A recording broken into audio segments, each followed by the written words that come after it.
Welcome to Get More Happy. We invite you to journey with us as we find ways, big and small, to get more happy in your life. Hi everyone, it's Elena. And Jessie. We want to talk today about assuming the best in others. Yes. Yeah.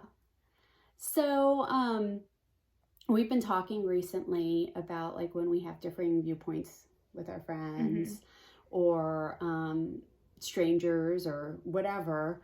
And a lot of times we have our initial thought of kind of judging people and judging their motivations and They're right, I'm judging wrong. their attitude. And because I'm right, you have to be wrong if you don't think the same as me.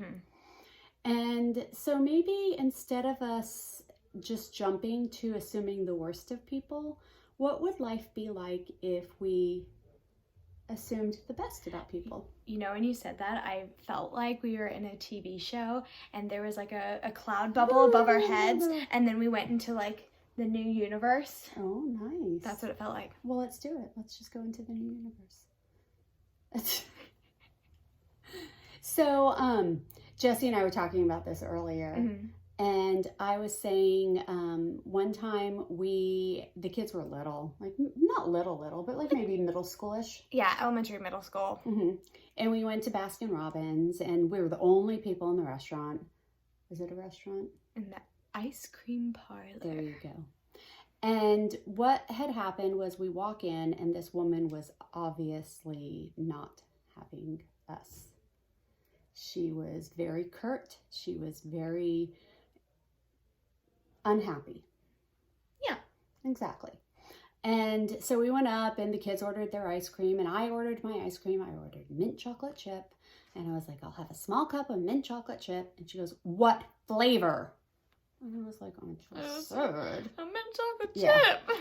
So she was just, just stomping around, and we were eating there. And so we started asking her, how was your day? What's going on with your life? What's this? What's that? And it turned out that her boyfriend was moving in that day, and she was super stressed out, and she was scared about what it meant for them and how it was going to work out. But she was super excited too. And it basically, her brain was not on her job.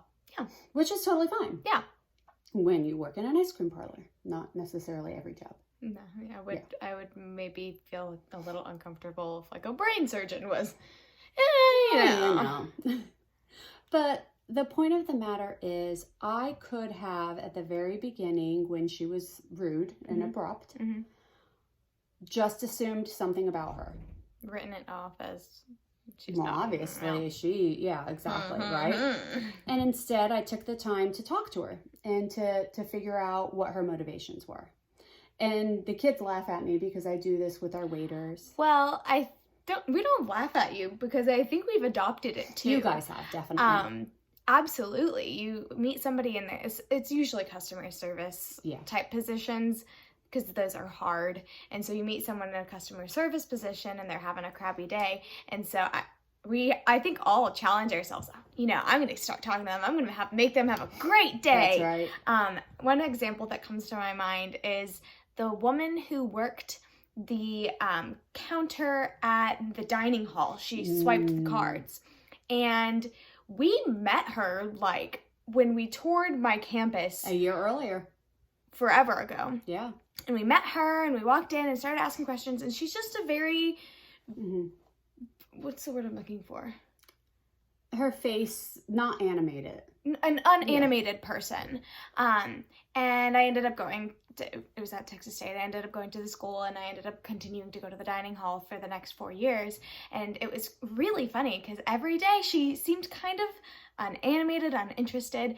And then every once in a while we'd get to talking, and she'd be like, yeah, I remember you when you came in with your family that one day. You guys are so cool. I loved seeing you. It's so cool to get to watch you grow up.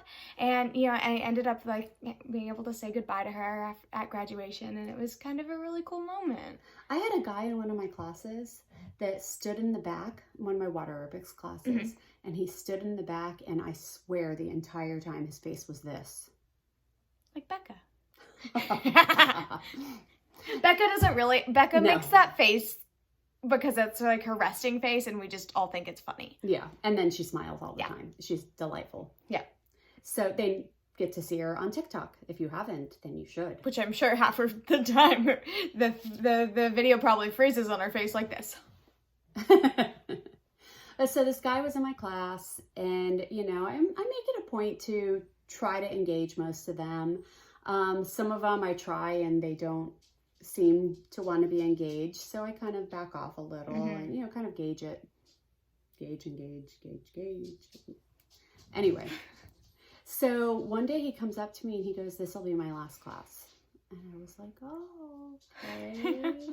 And it turns out he was just visiting us for the summer. And he was going back home. He'd been, you know, down visiting a child or grandchild or something. And he said to me, he goes, "I really, really wish you had a newsletter because I am going to miss hearing all of your stories." Aww. And so, you know, here's this person that I assumed was kind of a grouchy person who that was just his face. He was focused. He was just, yeah. So I think that, you know, in life we do that a lot. We see somebody, you know, service related that's not enjoying themselves, or somebody, you know, you were talking last week about when somebody cuts you off in traffic. Yeah. You know? Maybe they gotta poo. But we also, with our friends, with our family, you know, we make these judgments. Yeah. You know, and then we kind of hold that where, oh, you've got a story. No, I was just thinking about how I have a lot of friends who had rocky relationships with their parents growing up, and how it's strange starting to develop new relationships with them as adults, and how sometimes there's things that can be solved in that relationship. Like both of people have grown, and so you can start a new relationship as an adult. And so it was just really interesting how you said, like, maybe forgiveness of the past kind of thing. I think so. And I think that that's probably true of a lot of people your age, is you have made assumptions about the type of parent you deserved. Which there's nothing wrong with that. There's nothing wrong with knowing what you should have had, what you needed at the time. But really and truly, as you get older, you realize we all make mistakes. We all have our own strengths, our own weaknesses. And I would say, now granted, there are some selfish people out there who are very, very self-involved and don't really get helping to that growth level. But they're, in general, most of us are doing the best we can when we can. Yeah. You know, and it's kind of like what I talk about with exercising all the time. And I talk about, you know, like, know why you came here today. Did you come because you feel great and you really want to work hard and you want to get a good workout out? Or, you know, are you hurting today and you really and truly, like, just came to move so you can feel a little bit better? Now, the thing is, why are you judging yourself? Like, oh, well, last time I was here, I worked out hard, but today I need to be slow. Or my neighbor, look at them, how fast and hard they can go, and I can't today. And, you know, again, why are we judging? Why are we looking at other people and judging them negatively? You know, let's just try to assume that people are doing their best. Yeah. And try talking to them. Yeah. Make new friends. But keep the old. One is silver and the other is gold. Thank you, Girl Scouts. If you are liking our videos, first of all, like, comment, share, subscribe, share. Ooh. We do have these videos on every Tuesday. And then we have a blog, a written blog, every Thursday. And we have a Monday motivation, like just an inspirational quote on Mondays. And we're on TikTok every day with a motivation moment. And yeah, we are on YouTube and TikTok and Facebook and Instagram. Twitter. Oh my gosh, yeah, that's right. Interact with us. We love hearing from you guys. We do. Right. Have a happy day.